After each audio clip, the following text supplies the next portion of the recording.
Krui, sebuah kota tepi pantai yang terletak di pesisir Samudra Hindia, merupakan ibu kota Kabupaten Pesisir Barat, yang sebelumnya merupakan bagian dari Kabupaten Lampung Barat.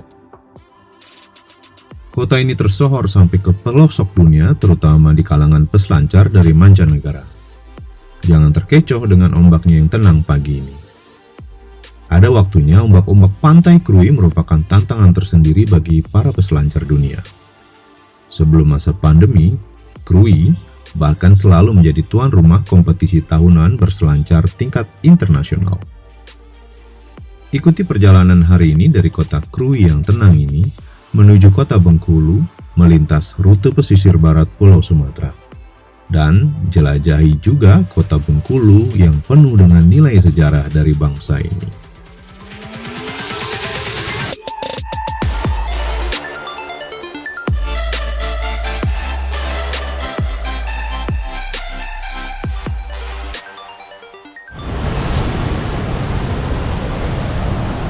Selamat pagi dari Krui.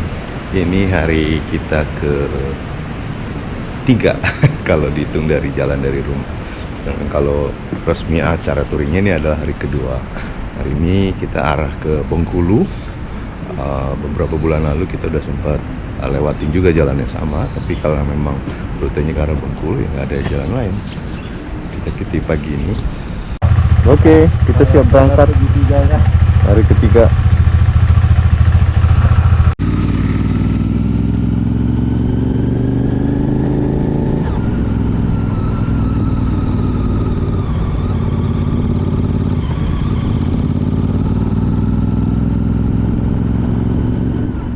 Pagi ini saya dan rekan saya Om Pape meminta izin untuk berangkat lebih dulu kepada ketua rombongan touring kami hari ini.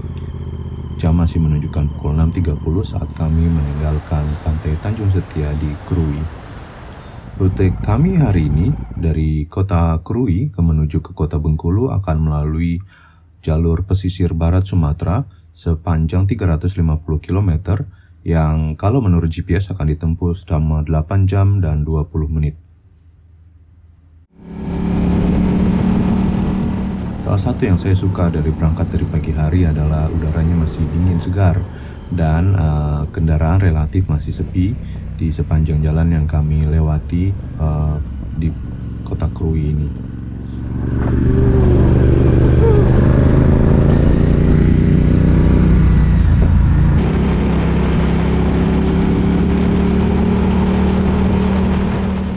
Karena masih pagi-pagi sekali, hotel belum menyediakan kami sarapan pagi sebelum berangkat.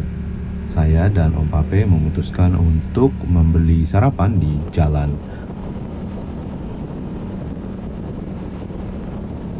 Sarapan yang cukup sederhana tapi lumayan, karena ini salah satu yang saya suka dari touring adalah mencoba kuliner lokal setempat. Gorengan sama nasi uduk. Sarapan di sini pagi ini nggak berapa jauh dari hotel, jadi sekitar 20 menit kali ya.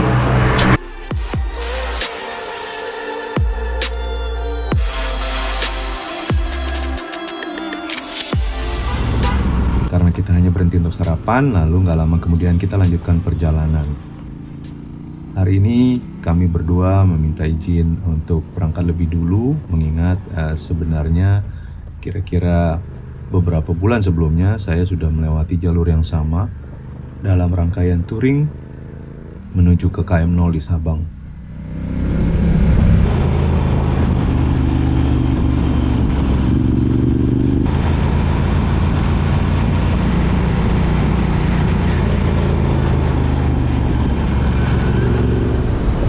Kami berhenti menikmati pantai Krui ini di spot yang sama kurang lebih dengan saat saya berhenti dalam touring sebelumnya. Emang tempat ini sangat menarik mata untuk sekedar diabaikan saat kita melewatinya. Jadi saya nggak tahan untuk berhenti dan mengabadikan beberapa foto dan video lagi di tempat yang sama.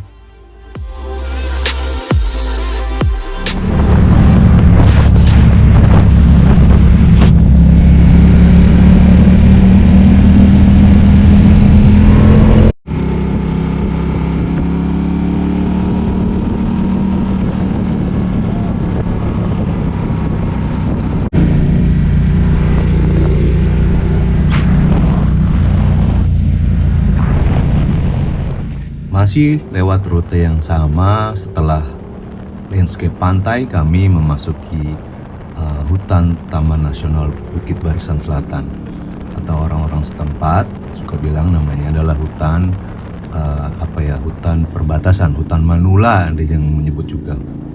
Karena setelah melewati hutan ini kita akan ketemu dengan satu jembatan yang cukup panjang, namanya Jembatan Manula.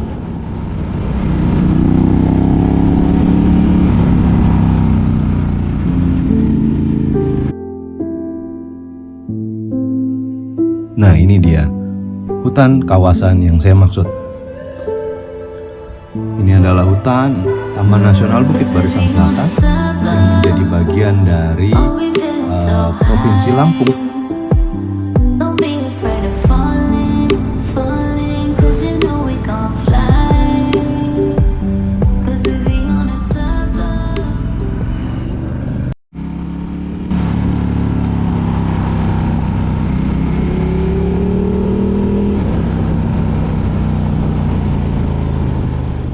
Teman-teman, inilah Jembatan Manula. Kami sampai di Jembatan Manula ini kira-kira setelah 1 jam berkendara dari penginapan kami di Krui. Jembatan sepanjang 215 meter ini selesai dibangun tahun 2019, menggantikan Jembatan Manula yang lama, yang terkenal keangkerannya karena banyak kecelakaan dan karena kontur jalannya juga menurun sangat tajam. Jadi truk banyak terguling di sana. Pagi ini Manula relatif sepi untuk kita sempatkan ambil foto-foto. Jadi setelah berhenti sebentar kami lanjutkan lagi perjalanan.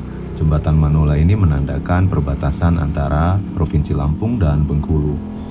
Di scene ini kami sudah resmi melintas di aspal Provinsi Bengkulu.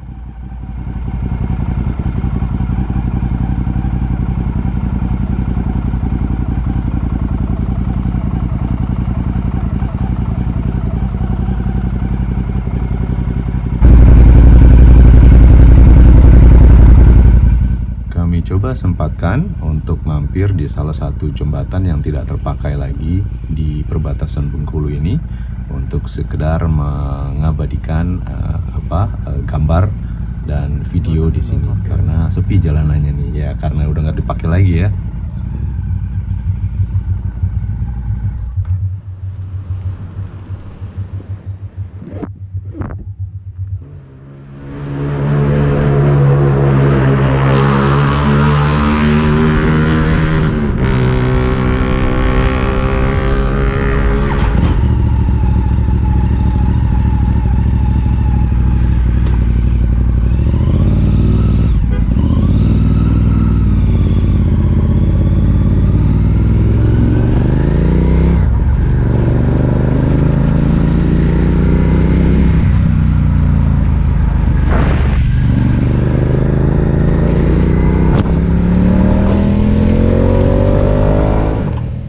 Setelah puas ambil beberapa gambar, kami lanjutkan perjalanan.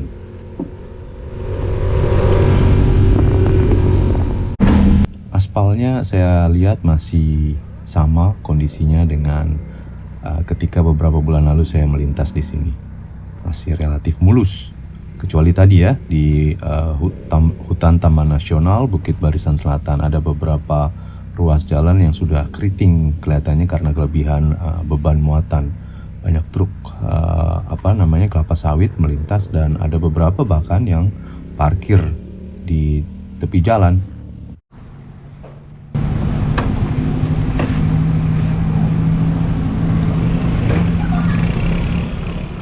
Nah, kami setelah 3 jam berkendara akhirnya memutuskan untuk mengisi bensin sekaligus istirahat hidrasi pertama kami. Jelas, kerja nggak Gusta tadi. Mantap kata kombat tak kerja ada kata itu.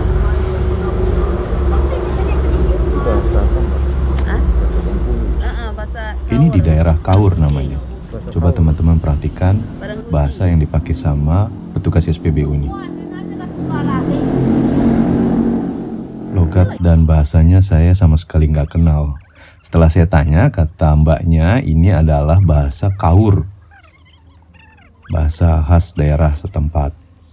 Luar biasa ya Indonesia ini ya.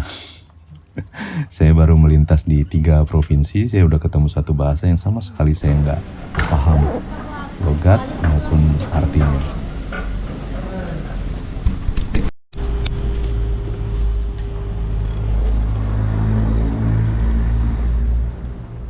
Oke, setelah hidrasi kira-kira kami 15 menit istirahat, kami melanjutkan perjalanan. Sebenarnya hari ini kami nggak ada punya target untuk sampai di kota Bengkulu jam berapa. Tapi yang jelas kami coba menghabiskan sesedikit mungkin waktu istirahat. Dengan harapan kami punya waktu lebih untuk eksplorasi kota Bengkulu nanti saat kami tiba di kota Bengkulu.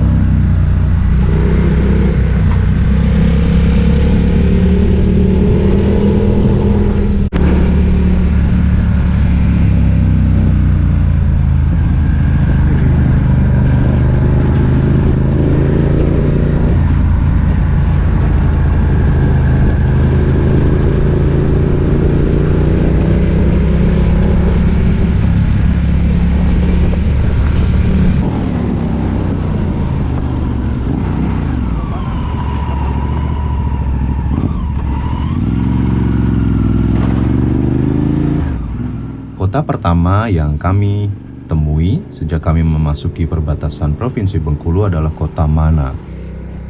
Kota Mana ini adalah sebuah kota kecil yang merupakan ibu kota dari Kabupaten Bengkulu Selatan. Penduduk aslinya adalah suku Serawai dan Pesisir. Mungkin tadi bahasa yang kita dengar adalah bahasa asli mereka. Banyak sejarah yang tersimpan di kota kecil ini. Salah satunya adalah daerah keramat yang disebut masyarakat setempat sebagai Dusun Tinggi, atau ada juga yang menyebutnya Sebakas. Mungkin teman-teman yang dari kota Mana boleh koreksi saya kalau saya salah ya. Tempat ini dulu dipercaya masyarakat sebagai kota hilang. Pada zaman kerajaan, tempat ini menjadi persembunyian dari ancaman para penjajah. Dan ada kepercayaan bahwa tempat ini dulunya pernah disinggahi oleh Gajah Mada.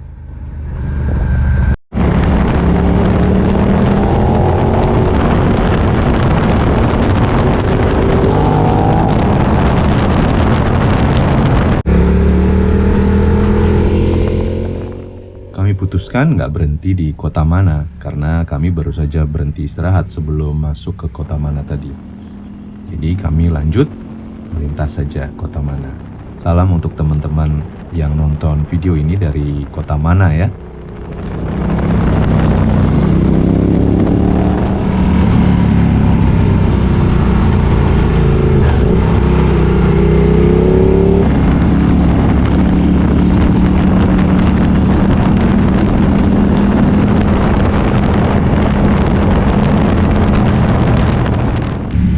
Oke, nggak lama dari kota Mana kami melewati Simpang 6 Tais. Nah, saya nggak punya dapat banyak referensi tentang kota Tais ini. Mungkin kalau ada teman-teman yang berasal dari kota Tais bisa komentar di kolom komentar ya.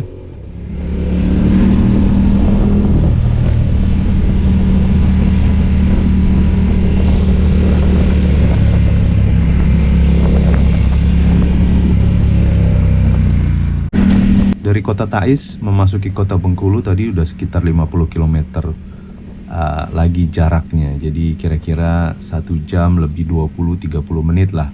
Nah ini kami sudah memasuki perbatasan atau pinggir kota Bengkulu nih sebenarnya. Jam menunjukkan jam 12 siang.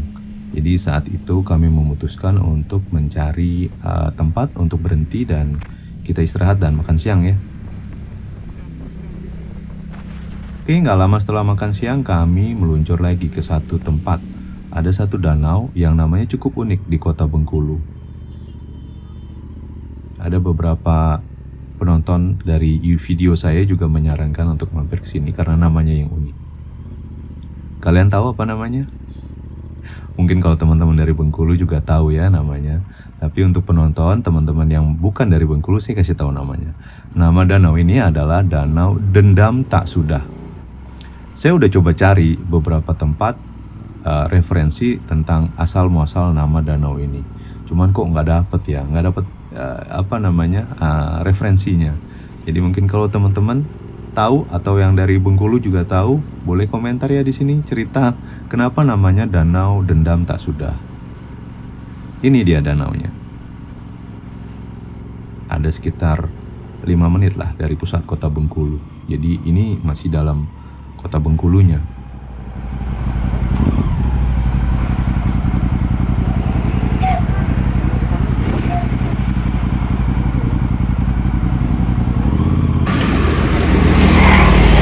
Oke teman-teman, kita udah sampai di Bengkulu.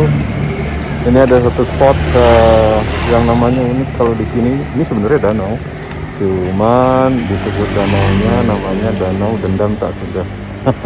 Nanti kita cari ya usulnya kenapa disebut Danau Dendam Tak Sudah.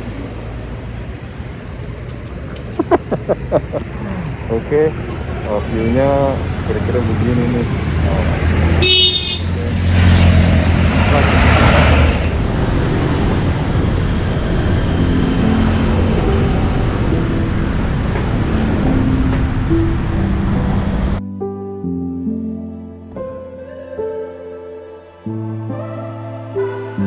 Cause we be on a tough love.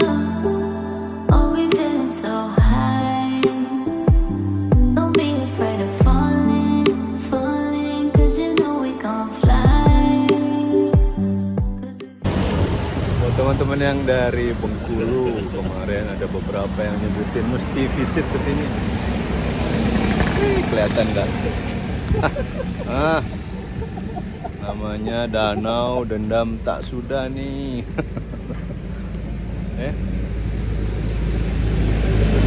Lumayan adem. Backgroundnya ada pegunungan perbukitan ini. Nanti kita cari tahu ya. Thank you yang sudah rekomendasi.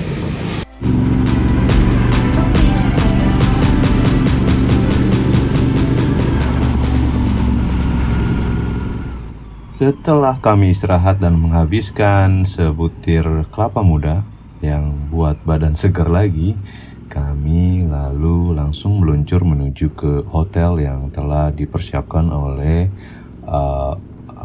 tim atau pengurus klub untuk touring kali ini.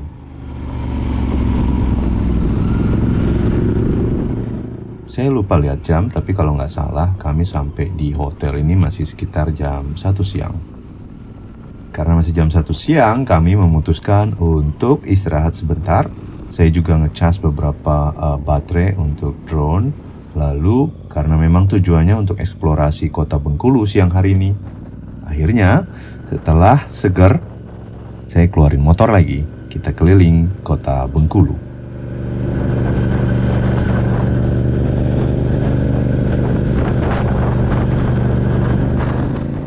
Kota Bengkulu ini salah satu kota yang cukup bersejarah buat Indonesia. Karena Bung Karno pernah diasingkan oleh Belanda di sini. Di kota Bengkulu ini juga Bung Karno bertemu dengan Ibu Fatmawati. Ya, Ibu Fatmawati adalah ibu yang menjahit sangsaka merah putih pada saat proklamasi kemerdekaan. Nah, kalau kalian perhatikan bahkan ada beberapa tempat, salah satunya adalah di lampu merah di depan ini diabadikan adanya monumen Ibu Fatmawati sedang menjahit sangsaka merah putih. Kalian kelihatan nggak ya? Saya coba zoom deh. Nah, ini mudah-mudahan kelihatan nih. Oke, tempat pertama yang akan kita kunjungi siang hari ini adalah rumah pengasingan Bung Karno di kota Bengkulu. Sekitar 10 menit dari hotel tempat saya menginap, saya sudah sampai di lokasi tempat tujuan saya siang hari ini.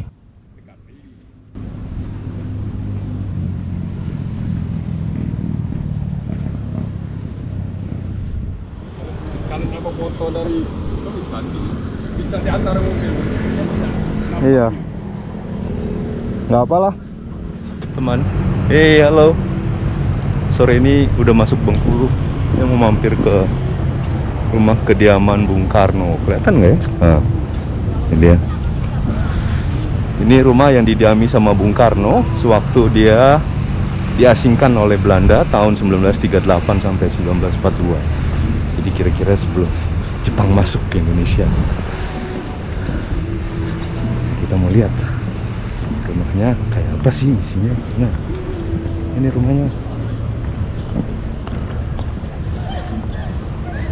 Okay, we'll go inside and take a look.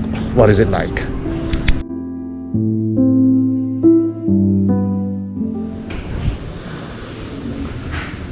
Oke, teman-teman, ini ruang pertama dari pintu masuk adalah ruang kerja Bung Karno. Oke, karena ini 49, ini 48, berarti kita bacanya harus dari sini.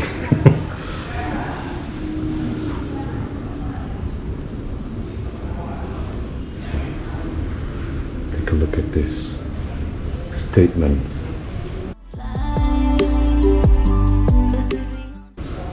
I don't have to prove anyone.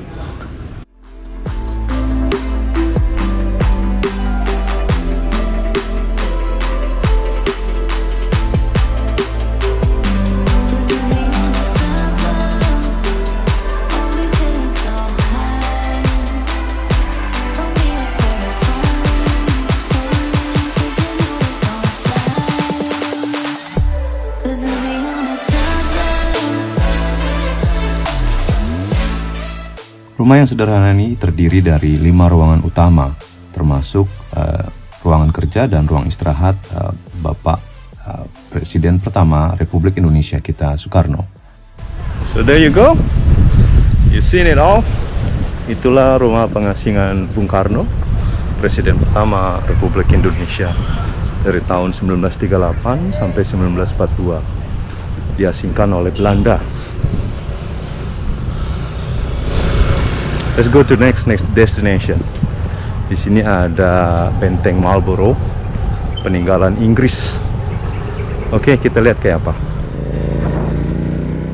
Oke, kalian semua tentu tahu kan, Indonesia pernah diduduki oleh Inggris beberapa ratus tahun lalu. Nah, salah satu peninggalan pendudukan Inggris saat itu adalah Benteng Marlborough yang ada di kota Bengkulu.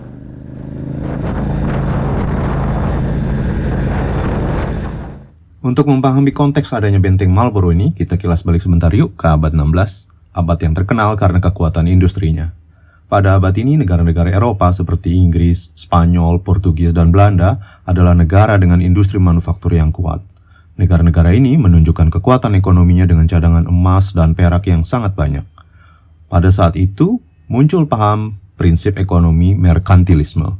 Paham ini menggariskan bahwa untuk memperkuat ekonomi, ekspor sebuah negara harus jauh lebih besar daripada importnya. Dengan kekuatan industri mereka, masing-masing negara berlomba mengekspor barang jadi keluar dari negaranya. Namun, karena keterbatasan sumber daya atau raw material yang mereka miliki, maka motherland ini atau para negara-negara Eropa ini mulai menjelajahi benua lainnya untuk mendapatkan bahan-bahan mentah mereka ini. Inggris eksplorasinya hingga sampai ke Asia, termasuk India dan Indonesia saat itu untuk rempah-rempahnya. Nah, jadi Benteng Marlborough ini adalah salah satu peninggalan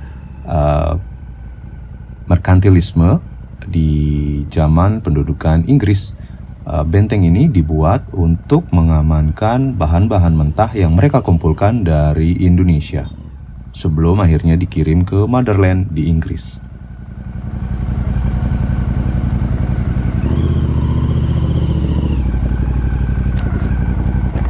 Kalau motor di mana parkirnya, Pak? Kalau kendaraan parkirnya sebenarnya sebelah, Pak.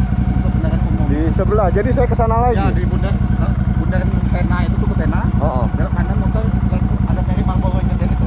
Parkir motor. Ya. Teman-teman, perkenalkan ini adalah Pak Joni. Pak Joni adalah pahlawan saya hari ini. Nanti saya cerita ya di akhir video ini. Oke. Karena ada petugasnya. Oh ya. Makasih, Pak.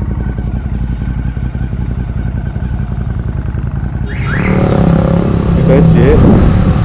Fort Marlborough. This is what the complex looks like.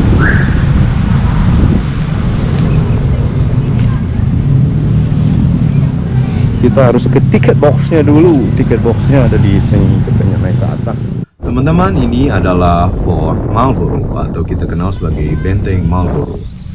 Benteng ini dibangun di tahun 1713 hingga 1719 oleh East India Company, sebuah perusahaan monopoli dagang dari Inggris saat itu, di bawah kepemimpinan Gubernur Joseph Collet. Kalau teman-teman perhatikan, benteng ini dibangun dengan menggunakan batu bata yang ketebalannya di dindingnya antara 50 sampai 180 cm. Ya, hampir 2 meter tebalnya. Jadi tahun 2007 ada gempa bumi 7,9 magnitude scale, itu tidak berpengaruh sedikit pun terhadap benteng yang dibangun oleh Inggris ini. Ini makam ya, makamnya 3 ini ya. Ya, menilai orang dulu kan. Yap, hari ini saya dipandu sama Pak Dedi. Pak Dedi ini adalah guide resmi di Benteng Fort Marlborough.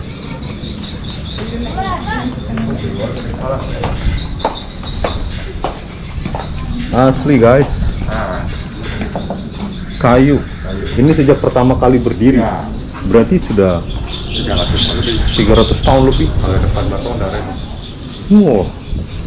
benteng banyak ruangan, salah satu ruang tahan benteng boleh masuk. Oh, ini ruang tahanan. Ruang tahan benteng. Oh, kita masuk dari pintu belakang ya. Itu sebabnya. Hah? Kalau dulu. Jadi makanya ini ruang tahanan kan biasanya memang taruh di belakang. Maka mungkin makam tahan di depannya. Iya, betul. Ambillah fotonya. Oh. Bisa alamat dalam ruangan lengkapnya. Oh gitu. Merah. Oh.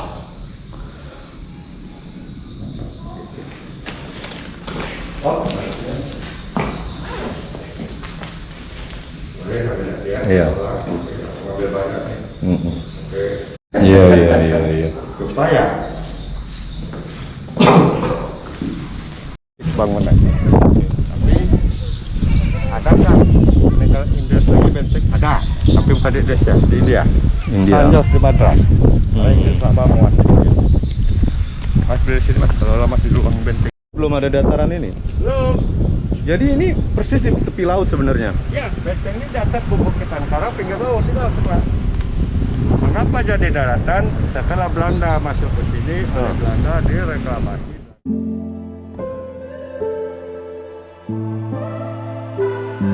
Cause we be on a tough love.